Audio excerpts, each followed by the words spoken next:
খুব সুন্দর একটা প্রভাব আছে ইংলিশে, বলে গাড়ির যে কোনো মেশিন বা গাড়ির যে পার্ট বেশি ক্রিকিং হয়, catch catch catch catch catch catch করে, তাকে বেশি তেল দেওয়া হয়। আপনার গাড়ি ধরুন কোনো পার্ট, চাকার কোনো পার্ট বেশি ক্যাচ কুচ করছে না, দরজায় টরজায়, তো কোনো পার্ট, মুভিং পার্টে তেল বেশি দেওয়া হয়, and it is first to be replaced.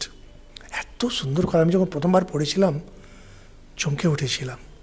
যে কোনো মেশিনে যে পার্ট বেশি ক্যাচকুচ করে তেল ওকে বেশি দেওয়া হয়, তেল বেশি দেওয়া, কিন্তু যখন পাল্টানোর সময় আসে সবচেয়ে আগে তাকেই পাল্টায়, কারণ জানে অ্যাক্সিডেন্ট আমার হয়ে যাবে। First to be replaced. বেশি ক্যাচ কচ যদি করেন লোকেরা আপনাকে তেল দেবে। সবসাধনা ঠাকুর বলছেন না, মুখে একটু দিয়ে দেবে শান্ত করার জন্য, প্রথম সুযোগে আপনাকে আউট করে দেবে, রিপ্লেস করে দেবে।